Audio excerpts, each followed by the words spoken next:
आप सभी को मेरा नमस्कार। हमारी बिगड़ती जीवन शैली के कारण हमारा शरीर कई बीमारियों का घर बन गया है और इन्हीं में से एक बीमारी जिसके बारे में आज हम बात करेंगे, डायबिटीज़ मिलाइटस यानी मधुमेह। मधुमेह एक ऐसी बीमारी है जिससे बहुत सारे लोग ग्रसित हैं। आपको जानकर हैरानी होगी कि दुनिया भर में करीब 35 करोड़ लोग मधुमेह का शिकार हैं और इनमें से करीब 6 करोड़ लोग अकेले भारत में हैं और इसी कारण से भारत को मधुमेह की राजधानी भी कहा जाता है। अब जब हम मधुमेह को समझें, इससे पहले हमें उन चीज़ों को समझना होगा जो इसमें अहम भूमिका निभाते हैं। तो सबसे पहले हम बात करते हैं पैंक्रियास यानी अग्नाशय की। पैंक्रियास पाचन तंत्र का एक हिस्सा है। पैंक्रियास हमारे शरीर में पाए जाने वाली एक ग्रंथि है जो पेट के पीछे स्थित होती है। यह लीवर और स्मॉल इंटेस्टाइन यानी छोटी आंत से घिरी रहती है। पैंक्रियास इंसुलिन का स्त्राव करती है। पैंक्रियाज में विशेष प्रकार के सेल्स होते हैं जिन्हें बीटा सेल्स कहा जाता है। यह बीटा सेल्स ज़रूरत के हिसाब से कम या ज़्यादा मात्रा में इंसुलिन का स्त्राव करते हैं। जब रक्त में ग्लूकोज की मात्रा बढ़ती है तो पैंक्रियाज के बीटा सेल्स तेज़ी से काम करने लगते हैं और इंसुलिन के स्त्राव को बढ़ा देते हैं। इससे ग्लूकोज यानी शुगर की मात्रा कम हो जाती है।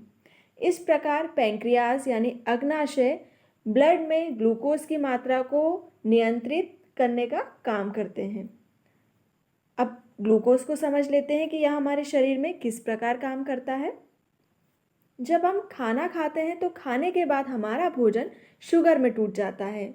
इसके बाद यह शुगर हमारे रक्त में अवशोषित होती है। जब ग्लूकोज हमारे रक्त में होता है तो यह हमारे ऊतकों को, हमारे अंगों को ऊर्जा प्रदान करता है जहाँ पर इसका उपयोग किया जा सके। लेकिन ग्लूकोज अकेले हमारी कोशिकाओं में प्रवेश नहीं कर पाता।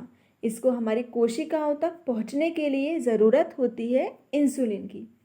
इंसुलिन जो कि एक हार्मोन है और यह पैंक्रियास द्वारा स्त्रावित होता है।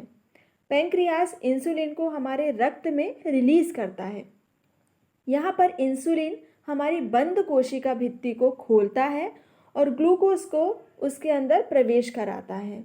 यह ग्लूकोज हमारे ऊतकों और अंगों को ऊर्जा प्रदान करता है ताकि वो सही तरीके से सुचारू रूप से काम कर सके। अब जब हमने पैंक्रियास को समझ लिया, इंसुलिन को समझ लिया, तो हमारे लिए मधुमेह को समझना थोड़ा आसान होगा। तो देखते हैं मधुमेह क्या है। मधुमेह मेटाबॉलिज्म संबंधी कई बीमारियों का समूह है जिसमें लंबे समय तक रक्त में शुगर का लेवल हाई होता है। मधुमेह में पैंक्रियास पर्याप्त मात्रा में इंसुलिन नहीं बनाता या फिर शरीर की कोशिकाएं इस इंसुलिन के कारण ठीक से प्रतिक्रिया नहीं दे पाती हैं। मधुमेह तब होता है जब रक्त ग्लूकोज का लेवल अधिक होता है। हमारे शरीर में उपस्थित पैंक्रियास इंसुलिन नाम का एक हार्मोन बनाती है जो कि हम पहले समझ चुके हैं और इसी इंसुलिन की मदद से ब्लड में ग्लूकोज जाता है और पूरे शरीर को ऊर्जा प्रदान करता है। लेकिन कुछ लोगों में देखा जाता है कि उनमें या तो इंसुलिन बनता ही नहीं है और अगर बनता है तो वह ठीक तरीके से काम नहीं करता। ऐसी स्थिति में ग्लूकोज आपके शरीर के उन हिस्सों में जाने के बजाय आपके ब्लड में रहता है जहां ऊर्जा की ज़रूरत होती है, जिससे ब्लड में ग्लूकोज की मात्रा बढ़ जाती है और जब यह अत्यधिक हो जाती है तो इससे मधुमेह होता है। आइए देखते हैं मधुमेह कितने प्रकार का होता है। Type 1 diabetes, type 2 diabetes, gestational diabetes. सबसे पहले टाइप 1 डायबिटीज़ को समझते हैं। इस प्रकार की डायबिटीज़ में हमारा शरीर इंसुलिन बनाना बंद कर देता है, इसीलिए हमें इंसुलिन बाहर से लेने की ज़रूरत पड़ती है। यानी शरीर की जो कोशिकाएं होती हैं वो पैंक्रियास की बीटा सेल्स को खत्म कर देती हैं। इंसुलिन के बिना सेल्स यानी कोशिकाएं ग्लूकोज का उपयोग नहीं कर पाती और रक्त में ग्लूकोज की मात्रा कम नहीं हो पाती। इस प्रकार का मधुमेह, इस प्रकार की डायबिटीज़ अधिकतर बच्चों और यंग लोगों में ज़्यादा देखी जाती है। टाइप 2 डायबिटीज़ को समझते हैं। इस प्रकार की डायबिटीज़ में या तो इंसुलिन कम मात्रा में बनता है या फिर इंसुलिन पर्याप्त तो रहता है लेकिन कोशिका पर इंसुलिन का जो प्रभाव पड़ना चाहिए वह प्रभाव नहीं पड़ता है।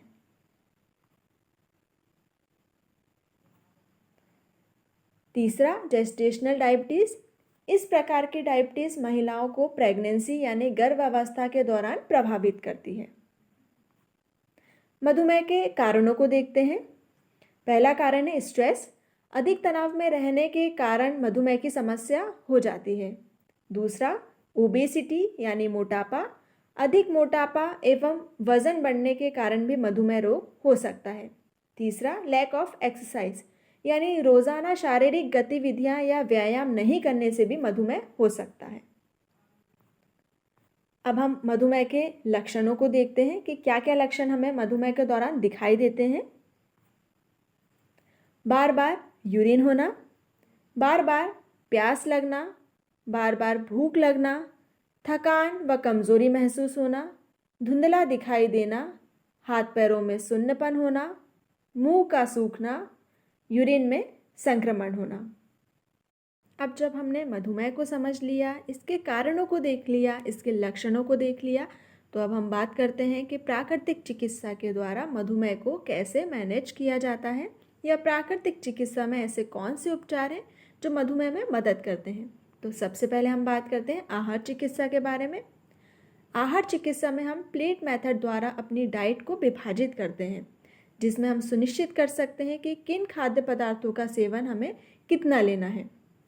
इस प्लेट को हम 3 हिस्सों में विभाजित करते हैं, जिसके आधे भाग में हम स्टार्च रहित सब्जियां जैसे सलाद, हरी फलियां, गोभी, गाजर ले सकते हैं। 1/4 भाग में हम लीन प्रोटीन लेंगे, जैसे दही, फलियां, दालें, अंडे का सफ़ेद भाग, टोफू ले सकते हैं। बाकी बचे 1/4 भाग में हम स्टार्च युक्त भोजन लेंगे, जैसे अनाज, दलिया, मूली, मटर, सेम, ब्राउन राइस ले सकते हैं। इस प्लेट के अलावा एक छोटा भाग हम फलों का लेंगे, जिसमें हम सेब, संतरा, जामफल, जामुन को शामिल करेंगे। बात करते हैं जल चिकित्सा की, जिसमें वार्म वाटर एनिमा दिया जाता है, जो आपके अंदर के विषाक्त पदार्थों को शरीर से बाहर निकालता है। कटी स्नान दिया जाता है। GH पैक दिया जाता है। योग चिकित्सा।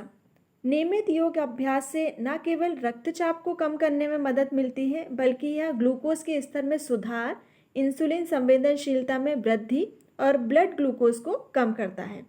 योगासन हमारे लीवर, पैंक्रियाज और सभी सिस्टम के काम करने की क्षमता को बढ़ाता है। एक्सरसाइज, व्यायाम। रोज़ाना दौड़ने, साइकिल चलाने, टहलने, तैराकी करने से शरीर तंदुरुस्त रहता है, कैलोरी कम होती है और वज़न संतुलित रहता है। ध्यान। ध्यान आपके मन को शांत करने में मदद करता है। ध्यान आपको शांति और संतुलन की अनुभूति देता है, जो आपके भावनात्मक स्वास्थ्य और पूरे स्वास्थ्य के लिए लाभकारी होता है। तो ये सारे उपचार प्राकृतिक चिकित्सा में आपके मधुमेह को ठीक करने में मदद करते हैं।